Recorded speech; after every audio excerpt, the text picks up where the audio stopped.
আজকে আমি আপনাদেরকে দেখাবো একটা নতুন ধরনের আইটেম বানানো। দেখেন, মেয়েদের বুদ্ধি এটা। আমরা যে বিভিন্ন স্ন্যাক্স আইটেম তৈরি করি, এই স্ন্যাক্স আইটেমের মধ্যে আপনার এই ব্রেড ক্রাম্ব থাকে। এই ব্রেড ক্রাম্বটা লাগে।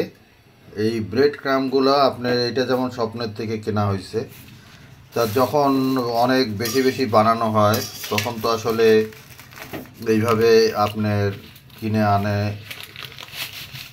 তো এখন আমরা এটা মহিলারা দেখেন বাসায় এটারে বানায়। কিভাবে বানায়, আপনার স্যান্ডউইচের বানানোর জন্য যে পাউরুটি ব্যবহার করে, এই পাউরুটির সাইড থেকে তারপরে এই যে শক্ত যে একদম পাশের যে শেষেরটা, এই শেষের পাউরুটি, এগুলো দিয়ে স্যান্ডউইচ হয় না। তো এগুলা কি এখন ফেলে দেবে?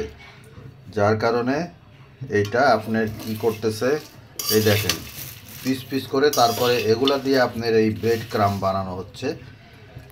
এই ব্রেড ক্রাম্বগুলো সব এই বিভিন্ন যে আপনার স্ন্যাক্স আইটেম তৈরি হবে, চিকেন রোল টোল যেগুলো তৈরি হবে এর ভিতরে দিতে হয়।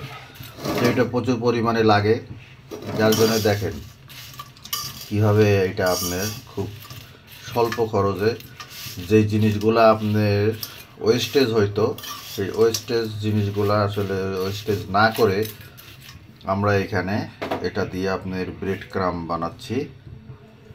এটা আপনার অনেকটা রিসাইকেল বলতে পারেন, এটা রিসাইকেলিং করা হচ্ছে। তা ভিডিওটা কেমন লাগলো আপনারা দেখেন। এই এই আপনার ব্রেড ক্রাম্বটা আপনার এইভাবে এই পাউরুটিগুলো ভাজতে হয়, ভেজে নিয়ে তারপরে এটা ব্লেন্ড করতে হয়। ব্লেন্ড করার পরে কিন্তু আপনার একদম ওরকম গুঁড়া হয়ে যাবে, একদম এইভাবে গুঁড়া হয়ে যাবে। আর কালারটা একটু হালকা আপনার ফ্রুট কালার দিলে আপনার এটা কালার হয়ে যাবে। তো ভিডিওটা আপনাদের কাছে কেমন লাগলো কমেন্টস করে জানাবেন, লাইক করবেন এবং বেশি বেশি শেয়ার করে দেবেন। সবাই ভালো থাকবেন। আল্লাহ হাফেজ।